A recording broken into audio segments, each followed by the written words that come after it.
things that you say no to in business, they'll actually make you the most money. I see this all the time working with contractors. I started doing that, and that was a disaster in the first couple of years. But behind the scenes, things feel all over the place. My 20s, even my 30s, like I made a lot of dumb decisions. And what happens is they never really become known for anything. That was a disaster a couple times because you're just not doing it enough to be good at it.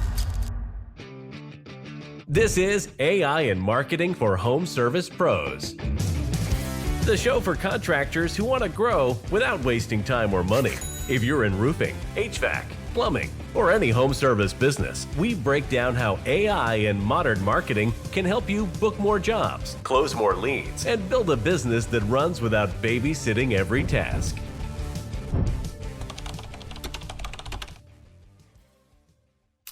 We're hosting a small one-day event in Miami on May 22nd. If you're running a home service company doing a few million a year and feel like you should be further ahead, this is for you. We're breaking down how to scale past 10 million using systems, AI, and marketing that actually turns leads into revenue. I'll be there with Benny Fisher and Nihal Kaiser, both bringing real experience from scaling and building serious companies. Small room, serious operators. Comment Miami and I'll send you the details. I see this all the time working with contractors. Guys are busy. They're running jobs. They're bringing in revenue. But behind the scenes, things feel all over the place. They're in too many areas, offering too many services, chasing anything that looks like a lead. And what happens is they never really become known for anything. In this episode, I sat down with Benny Fisher, and Benny built his roofing company in a completely different way. He didn't try to be everywhere at once. He didn't try to do everything. He focused on being known in one area and built his brand around that. And that changed everything for him. We got into some really good stuff in this conversation. How he used his branding early on when nobody in home services was even thinking about it. Why relationships still drive more business than most marketing campaigns. What 5 Mile Famous actually looks like in real life. And honestly, where a lot of contractors are getting distracted right now, especially with AI, we also went deeper than I expected. We talked about growth, identity, and what actually happens when you build a business that doesn't depend on you. This is one of those episodes where if you really pay attention, you probably start looking at your business a little differently. Let's get into it. What's up, guys? This is Mauricio Cardinal. I'm the host of the AI and Marketing Show. I have Benny Fisher with me. Welcome to the show, Benny. Thanks for having me, Mauricio. Excited to be here. I'm excited to have you. Let's get into it. You started your company as a marketer, right? You told me last time, which is pretty rare at the time. What made you take the leap from starting, instead of starting a marketing business, to actually a service-based business at a roofing company? Well, I was working for my uncle. I was selling commercial roofing and in Pittsburgh, and we would get winters in Pittsburgh, and we would get too much work. He wasn't a guy that really wanted to scale his business. He didn't really want to hire a bunch of extra crews, and so I basically had to stop selling roofs in like October. And so I would get bored through the winter because I didn't really have much to do. And so I started helping local people in the community with their Facebook pages back in 2013. Kind of was doing that on the side a little bit. And then when I had the opportunity to start my own business in 2015, I just took my little company called Fisher Marketing LLC. And I said, you know what, instead of opening up another LLC, I'm going to stop helping local businesses with their marketing. I'm actually just going to run a roofing company, but use marketing to power that roofing company. And so Fisher Marketing LLC had a DBA called the Big Fish Roofing Company. And I built that over the last 10 years, exited basically a year ago. Still own a 20% equity stake in that. And right now, I just love helping other home service businesses and founders, create a little bit more clarity and freedom for themselves and their lives and their business. What advantages did you guys have as a marketer starting that roofing business early on? What advantages do you have when you had that mindset? Well, I took a lot of influence from Gary Vee. He was the only guy that was really online back at the time that was even talking about brand and marketing and things like that. And I've always had a background in sales, so I kind of always had the sales part down. But what I learned from Gary was brand is really important, and more important than brand is being able to create attention, right? We're in an attention economy. I still believe we're in an attention economy, even 12 years later. And so starting the company with brand in mind, right? And so I wanted to start with a bang, right? So we came up with a really cool name. I think that's part of the first part, when you have something is I wanted to be different than everybody else. So most of the contractors, have their last name and whatever they do. So like, in my case, it'd be Fisher Roofing or Fisher HVAC or Fisher Plumbing, right? It's kind of, I don't know, it's vanilla, let's say. And then they would put a logo would be like 3 triangles for a roof, right? Or maybe a faucet if you're a plumber, right? they use clip art from like 1992 Microsoft Windows. And that's back 10 or 12 years ago. That was 95, maybe dare I say 99% of home service companies. And so my last name's Fisher. I'm not a small guy. So a lot of people used to call my dad Big Fish. So I'm like, you know what? Let's call it Big Fish Roofing. We'll create a yellow cartoon character. And at least we'll be memorable. We're not going to be the biggest because obviously I was just starting out. I said that we can be the most memorable. And eventually, once I build great customer service, sell a bunch of roofs, we will be known, Big Fish will be known for roofing in Pittsburgh. Because a lot of people made fun of me for my name because even people I asked about this name, they're like, oh, that doesn't even make any sense. Big Fish and roofing. What's that got to do with it? Yeah. I said, well, that's not the point. I said, the point is once we do a really good job, people are going to be able to remember it. Right. And so, and that's what I did, customer by customer, one interaction at a time. I moved to Pittsburgh in 2010. So I didn't have a background there. I didn't have family. I didn't have a bunch of friends there. It's not like I grew up there. And so I had to build it from scratch, one customer at a time, and then being able to use my marketing skills and take some of my money that I was making from selling jobs and reinvest in my brand, getting my brand out there, doing community events and home shows. And I didn't even really do a lot of digital stuff. Everybody, thinks I did a lot of digital marketing, but I hardly did any digital marketing. I was on Facebook, but I wasn't necessarily running ads. Like I wasn't really big into Google ads. I wasn't doing anything in SEO. Literally just doing old fashioned brand awareness, truck wraps, yard signs, community events. And then I would use Facebook organic to tell a story, right? And be in the Facebook group pages and get repeat customers and build it kind of the old fashioned way, but in a more new digitized world, right? An online world. So that's kind of what I did. I still recommend that to contractors today. Yeah, yeah. And did you do any research into the Pittsburgh area and to see if anybody had your name before? I'm just curious about that. Yeah. So when you go to file a DBA, yeah, you got to do that. At least in the state of Pennsylvania, right? You can't have the same DBA, exact same DBA. So that was pretty easy. No one had Big Fish Roofing. Now I did find that there was a Big Fish Roofing in Jacksonville, Florida, and there was a Big Fish Roofing in Wisconsin. But when I started my business, believe it or not, I never wanted to go any further than, Pittsburgh anyway. I was really just starting my business just to make enough money to feed my family. Like I didn't really have these big dreams when I first started my business. I was basically doing it more to survive. And so, I didn't think about having some unique name nationally because it's really hard to find a unique name in today's economy nationally. But yeah, definitely want to have a unique name in your own, own area for sure. I think that's one of the biggest mistakes that a lot of contractors make is that not having. It's a very common name. People have like a Apex Roofing. That's like what there's like 50 Apex Roofings in the country. Or Rhino Roofing is another one. It's very common. So I think that's a big mistake because it's if you're not really different just from the name, you're starting off, I think, on the wrong foot in terms of a brand differentiation. Yeah. Right? And so names are common, last names are common. And then even now, I mean, animals are becoming more common. When I started my company in 2015, nobody had I don't say nobody, but there was very few companies that had, an animal or like a cartoon character associated with their brand. And so it was kind of easy. But I've seen some copycats out there, which I always think is fun. Because I think when people are copying you, it's kind of flattering, actually. But they can't they can copy your marketing, but they can't copy your relationships. That's very common. You see in the home services, a lot of cartoon characters. I think I guess you did that almost 10 years, over 10 years ago. So which is unique because I think I've seen it a lot more in the last 5 years, especially. Yeah. Well, I have the receipts. I actually have a thing saved on my phone when I registered the DBA. And then I even have the LLC for Fisher Marketing from 2013. My DBA was filed in 2015. The logo was created in 2015. Cost me, I hired some local graphic designer. I paid her $600. And we made it. And I actually went through, I have all the old versions of what she created. And I said, no, I didn't like that. I didn't like that. So I really made it kind of, I just used her to kind of actually execute on the computer because I didn't really know how to design stuff. But I put a lot of thought and a lot of intention behind it, and it was it's cool. It still lives on today.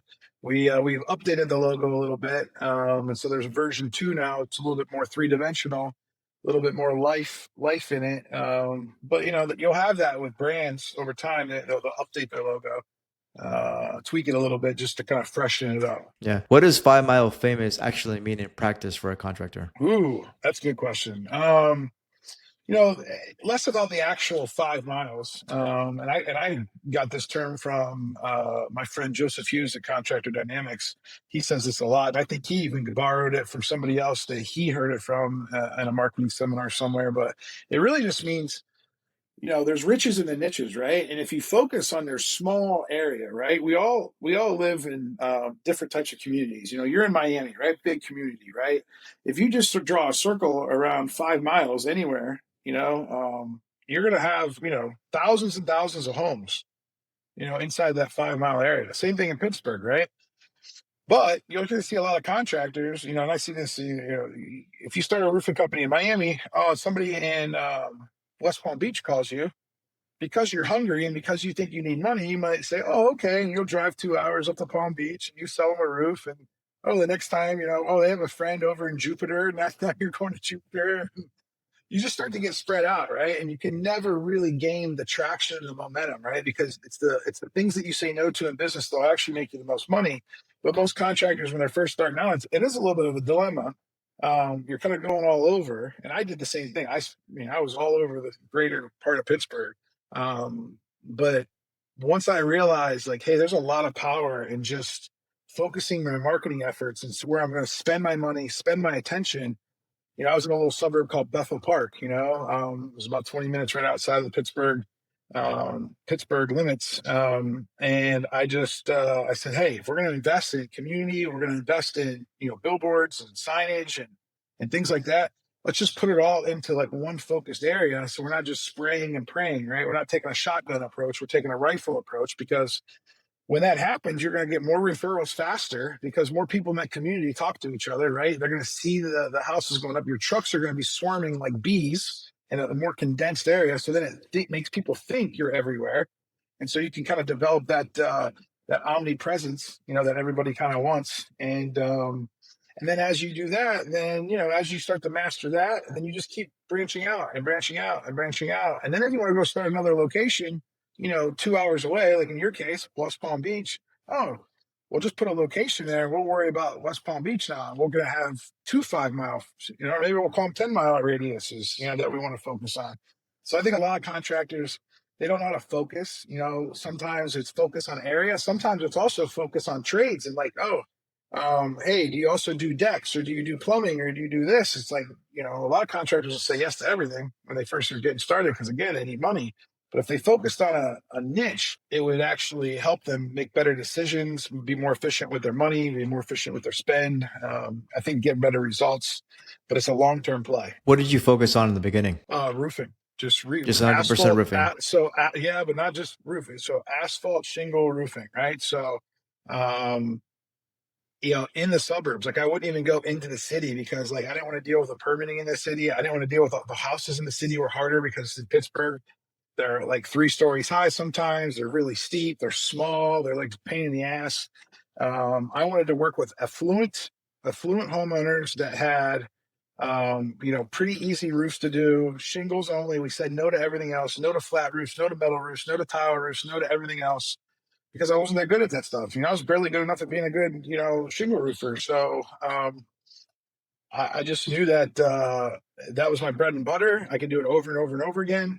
And that was pretty lucky. But then I started to branch out, so, can you do siding? Oh, that sounds nice. Oh, I started doing that, and that was a disaster in the first couple of years.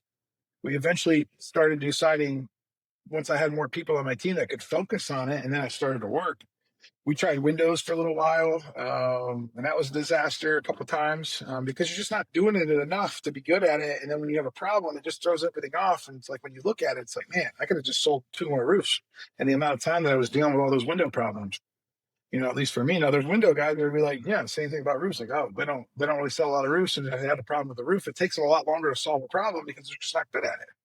So it just slows everything down. And so, whatever business you're in, whatever, if it's home service, even if it's in marketing, I think that there's a lot of, the more niche you are in marketing, whether it's with your type of customer that you deal with, or whether it's with the services that you offer, I think the better your business can be because you can become a pro. I think that's where some challenges you might have had with agencies, basically, because you're very niche. Well, to give you context, right? Asphalt shingle is like 75% of the market, so it's still the majority of the market.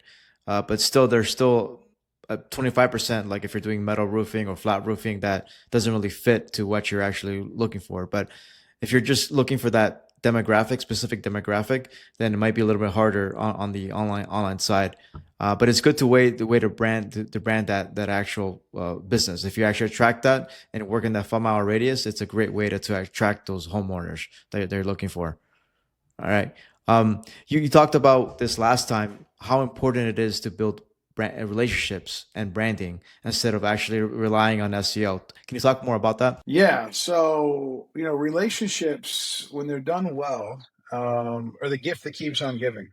People buy off of who they know, like, and trust, right? And people also refer people based on those same principles. And so, if you can do I think your most important form of marketing is the job site. In home services, it's the job site, it's the product that you're building or and delivering.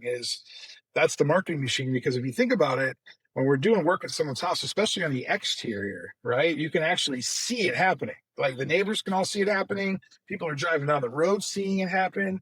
The homeowner actually can see it happen. And so you have a lot of eyeballs, right? There's a lot of attention, right? And so, getting that right, and then making sure that the neighbors, understand what's going on, right? By, one awesome thing that we always did was, I called it the baker's dozen, where on the 3 houses to the right, the 3 houses to the left, and 7 across the street, knock on the door, say, hey, we're doing Mrs. Jones's roof across the street. Just wanted to give you my card in case a rapper flew over into your yard, or if there's a problem with something. I just want to make sure I can take care of that for you. We really want to protect the neighborhood as much as we want to do Mrs. Jones's house.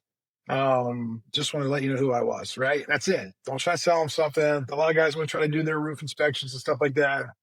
First time, I just want to let them know who I am and what I'm doing over at Mrs. Jones's house, because that's enough. I'm going to let the show speak for itself, right? Now, if they've ever thought about a roof, or if they thought they needed a roof, guess what they always do? Usually later that day or that next day, hey, you mind checking our roof out, right? Or what you can do is, after you're done with Mrs. Jones's house, you can say, hey, I have my drone up in the air and I noticed there was a couple shingles missing on your back roof. And you can show them the picture. You can go back, knock on their door. Hey, remember me? Oh, we just got finished up over Mrs. Jones. I was taking some after pictures, and I noticed there was a couple shingles blowing up. Do you want me to go up and take a look at that for you? Or, like, I just wanted you to be aware. Is there anything you want me to, things like that, right? And then community events, right? Getting involved in the community, creating those relationships with centers of influences. Okay, so centers of influences are like people in the community that everybody knows, right? So your top real estate agents, your top insurance people, your politicians in the area, your local mayors or your school board people, anybody that has influence, right? That, like, knows a lot of people, right? And so, you want to find those people in the area that are like that, and you want to get in front of them. You want to create attention for them. You want to be able to show up to their events. You want to be able to support the things that they're doing. You want to introduce yourself, because eventually, over time, if you have a consistency with how you look at relationships, eventually, when those people run into people, they're not going to be able to forget about you, right? And they're going to be able to refer you, right? And that's a gift that keeps on giving. Now, when those people go online and do research, which everyone does nowadays, and they have been for the last 10 or 15 years, it really is important to make sure you show up. People can find you easily, right? That's where the SEO, the digital, the Google ads, all that stuff really plays a part. Make sure your social media pages are looking good. But I think we've gotten a society today, with especially the younger generation, where they don't even know any other, because they don't know how to talk to humans. They don't know how to create relationships. They only really know how to hide behind a computer and maybe, get everything working perfectly. But it's the combination of the two, really, that is exponential, and that's how you're going to also then reduce, I know this is a marketing show, kind of. It's more of like, how do you create more efficiency with your ad spend and your marketing budget, right? Well, the relationship thing is, it's just time and effort. It's not necessarily dollars. Now, you can put dollars to that time and effort, but when we're talking about ad dollars in a company, it's like, if I put $100,000 in company A and $100,000 in company B, and company B is much better with relationships and community and everything else that I've been talking about. Well, guess what? That 100,000 is going to go way further, right? They're going to get way better results than company A. So, and that's one of the things I really love about focusing on is, that's one thing I like about Google Ads is like, you're going to see three names, right? And spot 1, 2, and 3, right? Company A, company B, company C.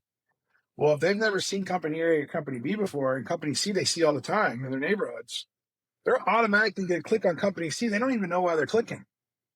They're clicking because it's just a little bit more familiar. Does that make sense? Yeah, 100%. And like that has nothing to do with how well the ad performed on Google or how smart you are with making like the titles or the captions or anything like that. It has to do with brand recognition, right? And so not enough people are talking about that today. And I believe that with AI and all the tech and all the stuff, it's going to be even more important to be able to separate yourself and differentiate yourself in the marketplace. I'm curious, did you ever build like a database of strategic partners that you had, like you said, realtors, property managers? You did? Yeah. Oh, yeah. We had a list. And then what I would do is that we got bigger after, I was trying to reteach this to my salespeople. I was even trying, when I hired a marketing manager, I was trying to teach this to her.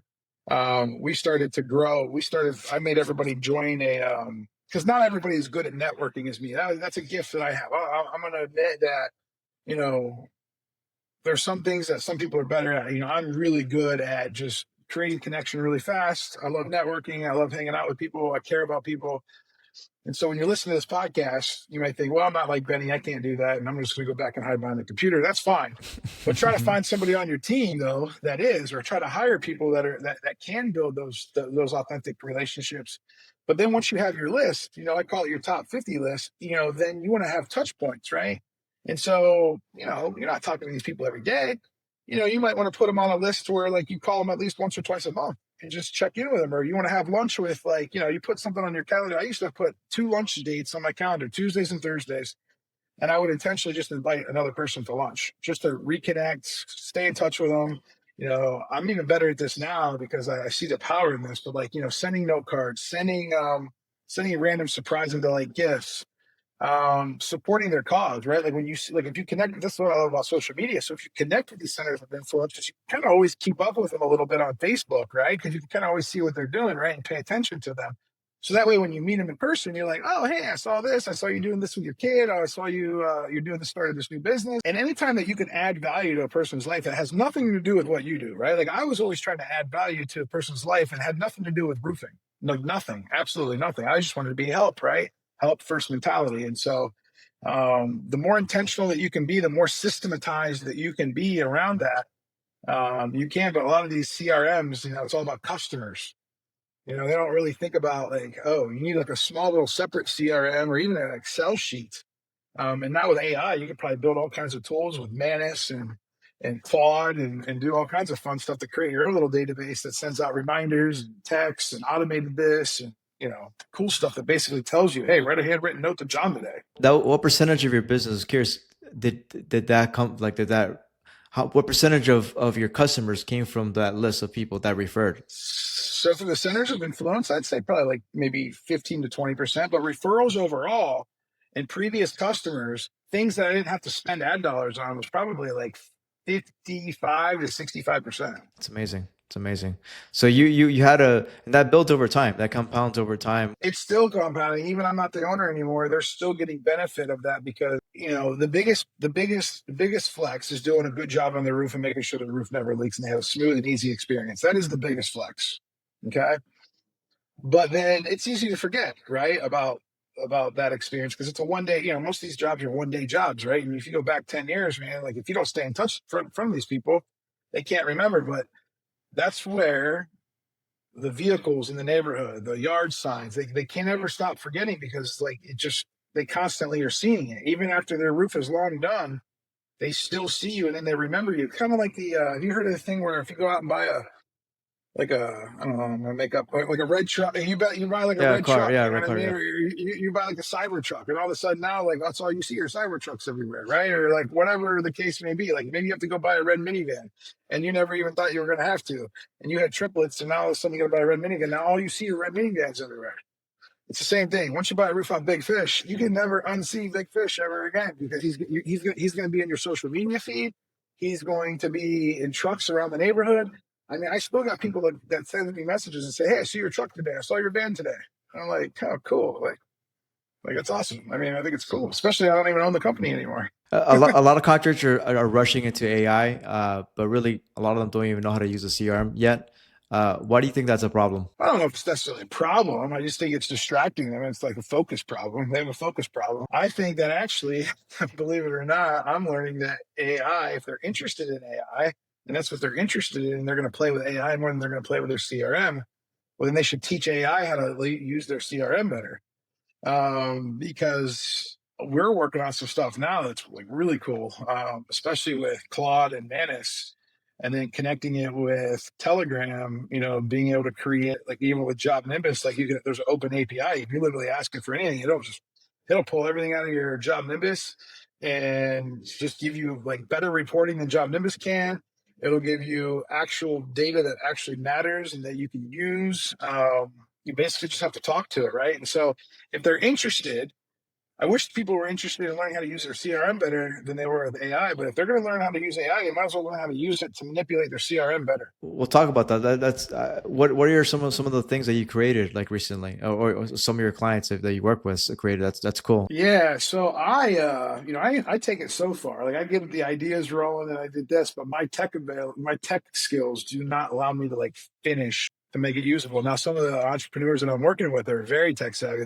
Usually they're younger. These are guys that are in their early 30s, but I'm working with a company here in Port St. Lucie, Florida right now that we just built. He actually built it because he's like, I showed him how to use Claude one day, and the next thing you know, he knows how to use Claude better than 99% of people. And so he was able to take that and Manus, I think, and being able to create, like I said, this, and then use Telegram to actually talk to it whenever he wanted to. And he's able to just we were able to pull a sales guy's report right now and say, "Hey, just give me this information about a sales guy and all of these different numbers that he wanted." Basically, if you can think it and create it in his head, it'll give it back to you. Basically, pulling the numbers off your CRM. We also created, he does metal roofing. And one of the hardest things in metal roofing, especially when you have new people on your team, is trying to train them all little bits and pieces and how to order it and how to be efficient and how to get the most out of your metal so you're not wasting stuff. And so we were able to create basically an app. This is wild. We were able to create an app in like 3 hours on uploading Eagle View, right? Getting a takeoff, right? Getting the cut sheets for all the metal sheets, all the metal panels, reducing the waste, making sure every piece was used, spitting out like the cut sheets. I mean, it was wild. I mean, what you're able to do now to enhance what the CRMs don't have, because again, not too many people love their CRM. We always focus on the things don't like about our CRM, but now AI fills in all the gaps for that, because there's nothing that as long as your CRM has some type of open source to where you can link it with the API code, this AI will literally find it and get all the data and do whatever you want with it. Like how much time did that save? Like before, you're basically creating like a proposal with metal roofing. Like that was you had to do that too. Yeah. Okay. So I'm curious. So how much time was that saved with that whole workflow that they created? Well, I would say, before that stuff would take, if you're really good and savvy, that would take a half hour to do a takeoff, you know what I mean? And get it really right. That's if you're savvy with it. But if you're green and you don't really understand it all and you haven't been doing it for 20 years or 10 years, I mean, that shit could take you 3 hours. And what happens is they don't even use 3 hours, and it's not even the 3 hours. They just don't do it right. And so it's not even right. It's not even about the time. It's like, oh, dude, this is right. And now we can make sure that, because when we order the materials the right way, and we make sure that we have enough material and we know how the crew knows exactly what they're putting on, and we're, this company custom makes their own drip edge and all their own accessories and stuff like that. We can just be more efficient, right, with our time, and then not make mistakes, because when you make a mistake in metal roofing and you don't have enough, it really stops things. You got to go back and try to get, new coil, more metal. We're hoping that it's the same color or the same, same batch. It could, being short a couple little pieces could be catastrophic. It costs you thousands and thousands of dollars. And so this is going to obviously, there's still going to be issues, right? But it's going to it's going to minimize the issues because now there is something that can just do things more faster. I call it it's like the metal calculator. We built like a metal app math calculator that is just like, if I showed this to like the old guys that are at the sheet metal union, they would just be like, holy, like they would be blown away. They'd be like, wow, I've been doing this by hand for like the last, 40 years. And even with the computer and even with CAD, like it still takes me a long time. Well, now we can just upload all this stuff and the machines are really good. And you just got to learn how to like sync it up a little bit. If you don't know how to do that, you can probably find somebody that can know how to do it. As long as you tell them what your problems are, they know how to, there's tech guys and then there's the roofing people. You just need to find a tech guy that can help you build out what you want to build, because it's almost all possible now. I mean, there's not much that's not possible. I love the payments thing, like even like presenting payment now, with, I don't know if you know how this works, but when we partner up with like different lenders, they all have different fees, right? Like that are behind the scenes that like, actually charge us like dealer fees. When it creates a interesting like problem, like for most contractors, they can't figure out what plans to pick and stuff like that. Well, now you can build it to where like it bakes the fee in the end, and all you got to do is see the payment buttons. And so you just click the payments, and then you don't even have to worry about like understanding like what the dealer fees and stuff, because everything's already baked in. Like when they say like, you want to put a payment out there, it's like boom, you can just show up on a screen in 3 buttons, and which one do you want to pick? And like you don't have to think about it, and it just goes faster. Because what happens is when there's hesitation or anxiety or friction in the process, it slows customers down, it slows salespeople down, and we just want people to make better decisions and faster decisions, both on the homeowner side and on the contractor side. Yeah, the big value there with AI is that you're saving time, and you're increasing productivity, and you can create more work with less people. Basically, that's what it comes down to. That's one of the big advantages you have. Well, and I would say when you say less people, sure, but I would say why not take those people and just redeploy them and have them do more centers of influence networking, have them do the things AI can't do, create connection, right? Like, and so I'd rather have the calculators do the calculating stuff, and I'd rather have more people go out and do the networking stuff, because AI is not going to do that for you. Okay, so there's things that AI can't do that if you learn how to leverage certain things, I see a day when there's more people connecting, right? There's more people in our business develop part of the business. Yeah, there might be less people in our production department and our accounting department and maybe even our marketing, digital marketing type of stuff. But there's going to be more people doing people things. Let's let the people do people things, right? Because that's what people are good at, right? Me and you are connecting right now in person. Sure, you can make an AI podcast with all of this information, maybe, and people are going to be like, it's a little bit vanilla, right? Like it doesn't we don't trust it because they don't have real life experience. Where I have real life experience, you have real life experience, and we're collaborating. That's human connection. That's always going to be relevant. That's actually going to become a commodity in the future, the more the AI and tech goes up, because what I find is people are starting to isolate a little bit more, and they're hiding behind this tech because it feels safe and comfortable. And eventually, I think people are going to be in rude awakening, because I think they're going to crave connection so bad that connection is going to be at such a premium that people are going to wish they started building community now, building connection now. And so that's why I'm excited about just using AI responsibly, and not just becoming a data nerd that just sits behind a computer all day. And this is a big reason why people are connecting with personal brands more today than they were before, because people can see the face. It's not really just a machine like before.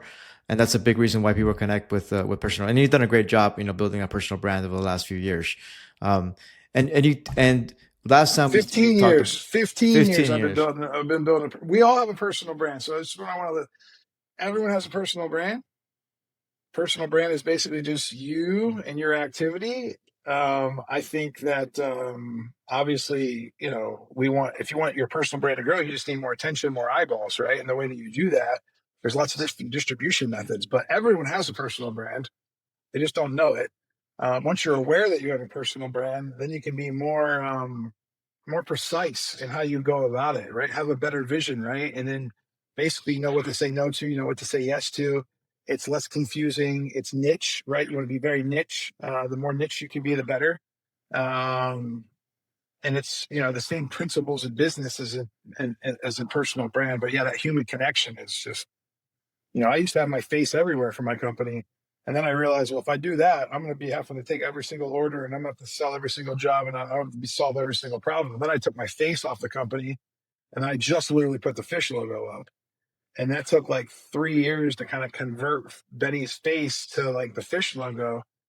And that was cool because I had a bigger vision for my life, that I wanted to just be disconnected. I didn't want to be attached to my company all the time, right? I wanted to have a company have its own life, and then I want to have me have my own separate kind of thing going on. So How did you build a business that didn't depend on you? whew, I don't think we have enough time for that.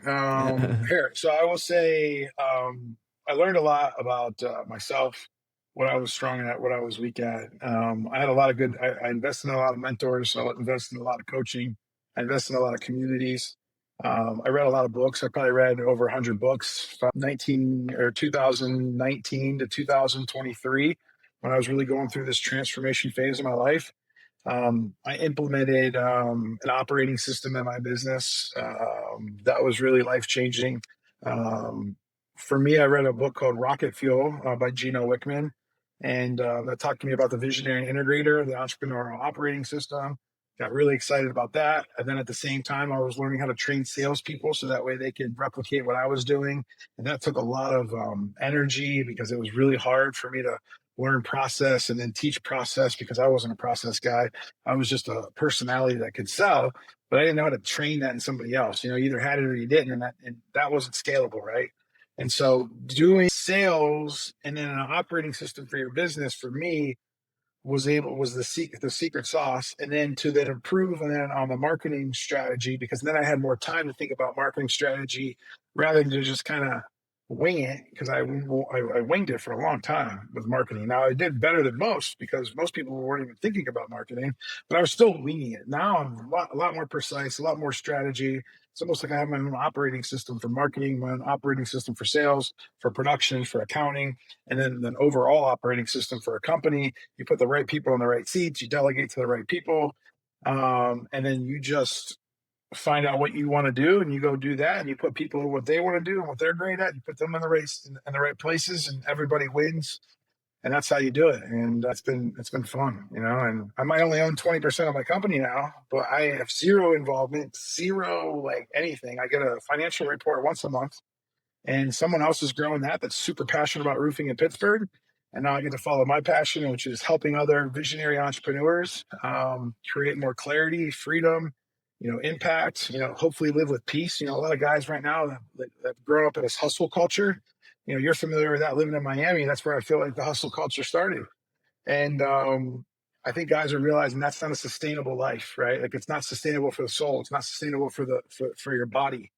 And yeah, you might make a lot of money, you might have a lot of stress, you might do a lot of stuff, and but it's like, how do you build maximum impact and peace at the same time, right? And be able to balance between the two of them. There's no equal balance, but you have to be able to weave in and weave out, know how long you're going to go, how hard you're going to go, for what reasons and why. But you also have to have the time to contemplate, to understand your vision and where you're going, so that way you're a little bit more efficient and how you get there. That was a multi-year process, right, to get to that level. So it's not like overnight. I'm still doing this. It's a practice.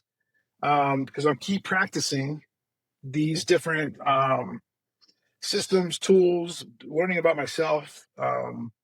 Yeah, it's just constant practice. It's just constant practicing, constant learning, constant evolving. You're always optimizing, tweaking, connecting with other people. Like, I still invest in the same stuff now that I did back then, just thinking about things differently, right? And just thinks about how, like, how do I help the guy from, that's just starting out to get to like $2 million in revenue? Like, how can I help him? What are some simple things? Like, how do I help a guy going from 2 million to 5 million? How do I help a guy go from 5 to 10? How do I help a guy go from 10 to 100? Whatever your vision is, there is a set of skills that you need to develop, that you need to change, because most people hit a ceiling, right? We all hit a ceiling. And when we hit a ceiling, our company hits a ceiling, correct? Because, if we hit a ceiling, we're a part of our company. And so then our company hits a ceiling. And so we have to do something different, right? We can't just do the same thing over and over again for 25 years and call that, 25 years of experience. It's really 1 year of experience 25 times. not really good, a good solid 25 years of experience if you're doing the same thing over and over again. And so you have to figure out different skills. One of the biggest skills that I learned was emotional intelligence. That's a huge skill to learn, especially for guys that, especially in the trades. You know what I mean? It may sound like a little woo woo, but man, when you're dealing with people, the only way that you're going to be able to do anything with maximum impact is you're going to need a lot of people to help you, and to be able to get a lot of people to follow you, to get a lot of people to listen, to be excited about your vision. You got to be able to exemplify. People are going to want to be around you, right? People are going to want to be, excited to come to work for the right people too, because you can be a dickhead and throw off dickhead vibes all the time, and guess what? You're just gonna have a bunch of dickheads running around, and eventually you're gonna be like, dude, this sucks. And so, you got to figure out who you want to be, who you want to become, and just start living that life now, and it can instantly change your life. And one thing that surprised me, I mean, I've been working with contractors for basically 10 years at this point, and you'd be surprised at how really just in business in general, how much emotion plays a role in decision making. Even though if you're looking at the business, you should be looking at more like an irrational approach, a logical approach, but it's really emotion that guides a lot of decision making sometimes to the detriment.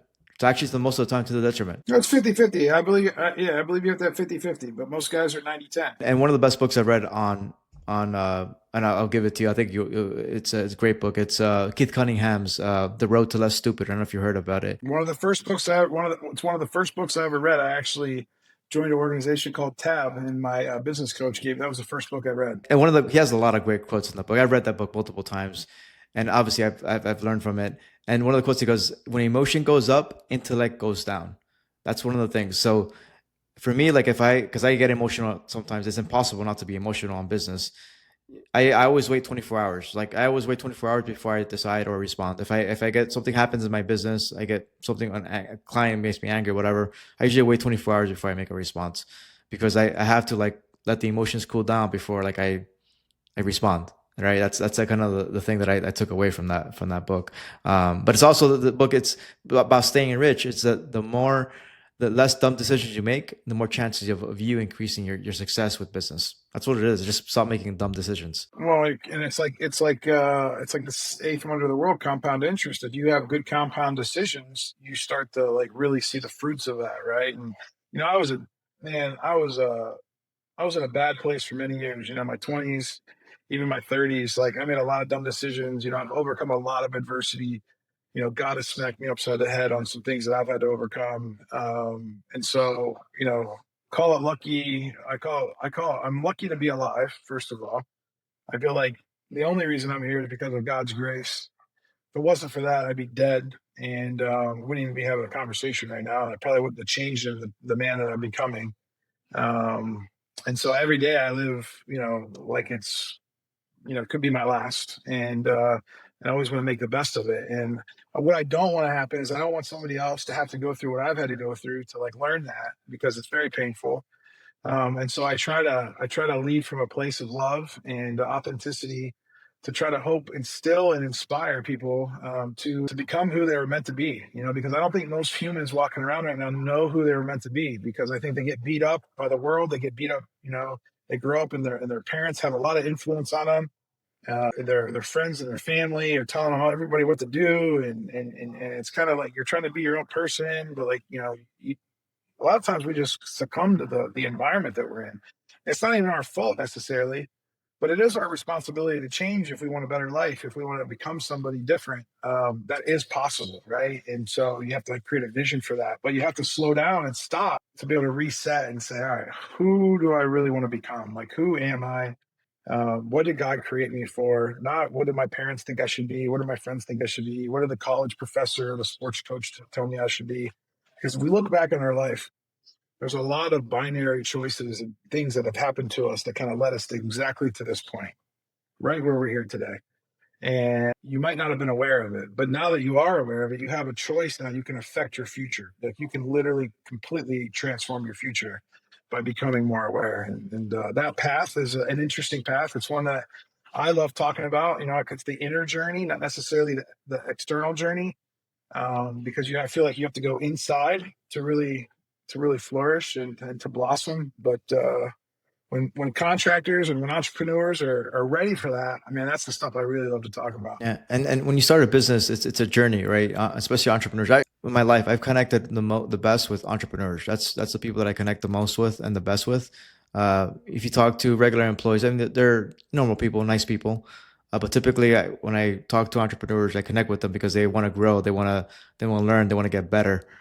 And a lot of regular people are just not like that, right? They're not wired that way. So, uh, and that's a journey, right? So I think a lot of owners, businesses owners, if they want to learn and want to, that's the only way to grow. There's no way to actually grow a business by actually have to learning the skills, understanding what you're doing. Because if not, then you're never going to grow your business. And a lot of people get stuck. I'd say a majority of, Benny, what's your experience? The majority of people just are, between 1 million or less than that, or 5 million. They never get past, 10 years. They'll never get past that, right? They're just because they refuse to take action to actually learn or whatever. Well, they have to change. I mean, it's all about you. If you don't change, your business isn't going to change. Your life isn't going to change. You have to change if you want change to happen. And it's not actually, what's interesting? I could teach you all the tactics in the world. I could teach you all the stuff about sales. I could teach you all the stuff about EOS. I could teach you all the stuff about marketing, accounting, everything that I could that I could teach you. It's already all out there on YouTube. Like you can go listen to it right now. Like not even my stuff. You can just go. Like anybody's got all the tactics are all out there. But until you, the person, the man or the woman behind the entrepreneur, actually makes a difference in their life, and makes changes and decides what's important, nothing's going to change. So you're just going to be a bigger, faster version of, I guess the normie or the regular person out there. Now, the reason that there's 10% of the people in the population are driven, okay? And so you probably just have you want to be around other driven human beings, right? Well, there's a gene defect. There's a book called Driven by Dr. Doug Brackman that I think it'll open your eyes to this. And I think this is why we're attracted to each other, because we understand the blessings that come with being driven. We also understand the curses that kind of come with driven, right? And so when we can be around our people, we feel connection, right? Like, because we kind of get each other, right? And that feels good. We don't know what it's like not to have that gene defect in our brain. It's something that you were born with. You can't help it, right? Like, it's nothing that you can do to help that. But once you understand how to access it, you can start to minimize the damage that you do to yourself, and then really just focus on the good sides of that defect. Because that defect is there's the ADHD.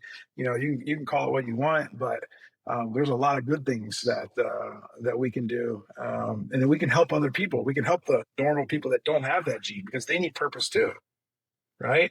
And if we create enough purpose, hopefully they'll find something attractive about what we're doing, and they want to come help us, right? Because it's a team effort. We can't do it without them. They can't do it without us. And we're not better or worse than them. It's just using our skill sets, using our superpowers, kind of like the Avengers, to put a good team together. Why do you think so many owners chase growth that doesn't actually align with the life they want? Because they think that if they just get to the next step or make another dollar, that they're going to be happier.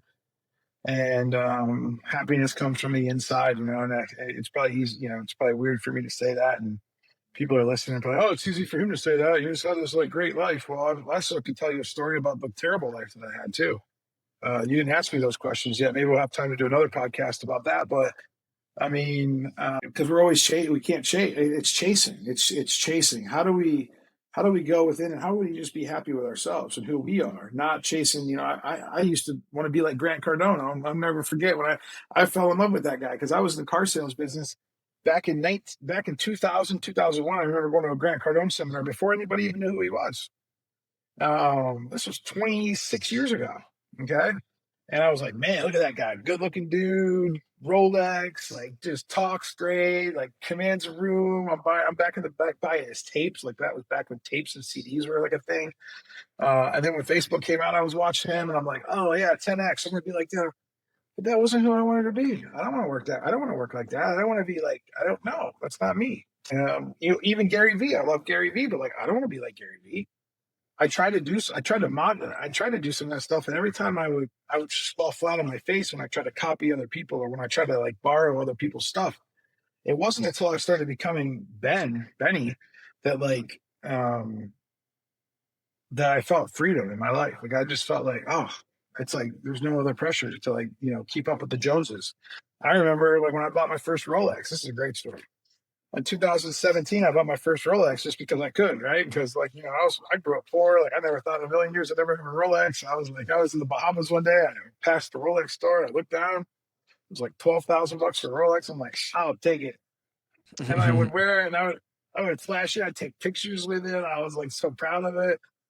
And then in like 2020, 2021, my brother got murdered, and I just realized none of that shit matters. Like none of this stuff like matters. I used to care about like all the clothes that I would wear, and cars and houses. Like none of that stuff matters.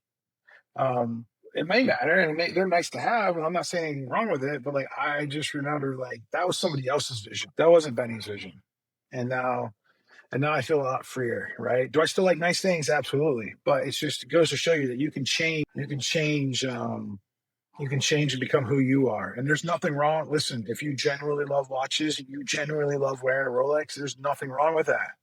But if you're doing it for the wrong reasons, I feel like you're going to create a lot of pain in your life, And that's just one example that I have. I have 100 of those examplements, but that's one stuck out to me. I wear a Whoop now.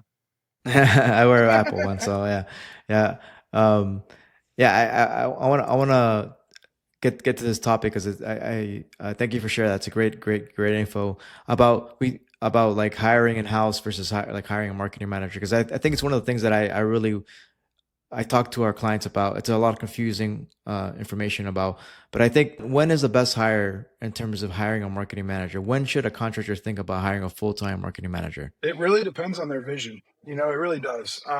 It depends on their vision. It depends on their bankroll. It depends on how much they want to invest in their company for future growth, right? Like there's a lot of, I hate to say it's a one size fits all, but for a lot of contractors, you really are in survival mode till at least $3 million, in revenue. Because you're still doing most of the stuff in your business. You're a high paid employee in your business. You're the one that making most of it happen. If you're good with your money and you know how to sock it away and you want to invest in your company. See, a lot of entrepreneurs, they don't really want to invest in their company because they started their companies from scratch and nothing. And so like they just take from their company. They just take from their company. They just, they go out and buy the houses and the cars and the watches and all this stuff. And they don't realize that, man, if they really want to build something that's going to withstand the test of time and they want to build a system, well, one of those systems happens to be demand generation, right? Like, how are we going to get, marketing, right? And eventually, like, if I don't want to be always the one doing it, I definitely got to find a who, right? There's another book called Who, Not How. Like, I don't want to have to know how to do all that stuff. So I want to find a who that knows how to do some of that stuff, right? Well, you're not going to be able to go out and find, are you going to, is it going to be responsible for you to pay $200,000 a year for like some sophisticated marketing person to come in at your small little company? Probably not. Right. So you got to build yourself like a little plan of like, what things can I have someone do? Right. And so maybe at first you have your agency that does a lot of your heavy lifting, a lot of your task work, a lot of your digital ditch digging, if you will. And you have a marketing manager that's maybe that's helping manage the agency, understanding marketing, starting to learn from a high level. Managing the budget, the spend of marketing is really important for a marketing manager to be able to help you with that. Making sure that we're allocating the dollars, but then also like that local brand awareness that I was talking about, the relationship stuff, like, right? Like find somebody, early on that can help you with events and trade shows and, making sure that the shirts get done and the posters get done. And, if we're going to run an ad and local stuff, it just basically just compiling everything and just executing on all that stuff, because you as the owner, that's what you suck at the most, is like executing all the things that are all the ideas in your head. So basically you just need somebody at first that can really just take your ideas and execute on the most important ones. Right. And, you want somebody that has a strong acumen for marketing, but if you can only afford someone for 50, 60, 70, 80 grand a year, don't expect them to be like, Basically, yeah, don't expect them to be Alex Ramosi in the marketing department. yeah. Don't expect them to be Gary Vee in the marketing department, like or even Mauricio Cardinal in the marketing department. Like, they're just not going to happen. But and then as you grow, you can kind of it's a team of people, right? I love specialists, right? Like, have a marketing manager that knows how to delegate and then hire specialists to do the specialist things, right? Like, because some people are going to hire a marketing manager, want them to do all the events and then do the video work and then the editing work and then manage the agency, and like, you got to be reasonable. So, but I'd say that, for me, the answer was like, I think it's $4.5 million in revenue.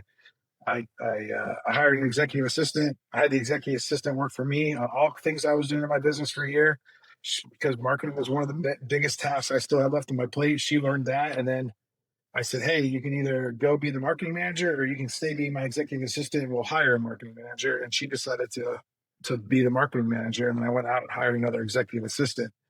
But I'm a little nerd with marketing. I really loved it. So I feel like I had a little head start with that. But the best thing to do is probably reach out to someone like you or me and like say, hey, like help me with like a little bit of a game plan. If you don't know how to hire salespeople and production people, you definitely aren't going to know how to hire a marketing manager. Exactly. You know what I mean? So like most people listening right now don't even know how to hire people, period. Like let alone a marketing manager.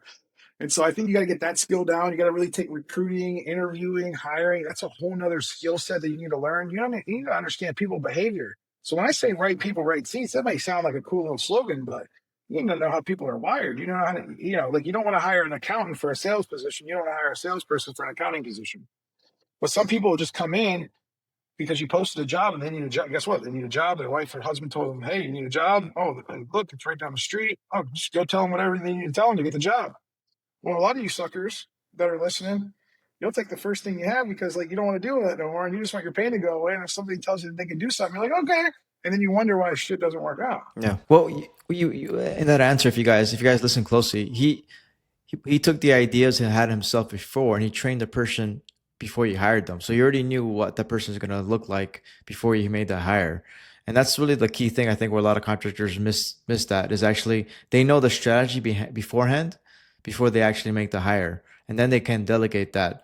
I had Al Levy in the podcast. I don't know if you know Al Levy on the podcast a few months ago, and one of the things he mentions that there's 7 things you have to manage in your home service business. In the beginning, you're going to be wearing 7 different hats, and one of the hats you cannot delegate is actually being a marketing manager. In the beginning, you cannot delegate that because you have to learn that yourself, and once you learn it, then you can delegate it. And that comes with time. So if you said it at 4 million, that means you've been in business maybe a couple years or a few years, and you've already built out the equity and you learned. And that's the thing. That's the thing that most contractors do not do is learn. Is that actually learn that actually how it works before you make the hire. Because if you make a hire without actually knowing how it understands, you have no measure. You're not going to understand how it works, and you're not going to know if they're doing a good job or not. Yeah, it's one of the most high value things that you can learn in your business is learning people, understanding how people work, understanding personality assessments, behavior assessments, how to interview people. Because if you can save time, you're going to spend a lot of time on learning it. I put 50 hours of research into all of that, right? Read as many books as you can. Get as much advice from other people as you can. Study human behavior. Start testing stuff out on you and your small team. Then put yourself a process together. And because you do all of that, we always say hire slow, fire fast, is because there's a process like that you're going to feel it's a little bit painful if you're not used to slowing down to speed up. But if you do that, you'll make a lot less mistakes and you'll have a lot less regrets because you're getting it right on the front side. You know what I mean?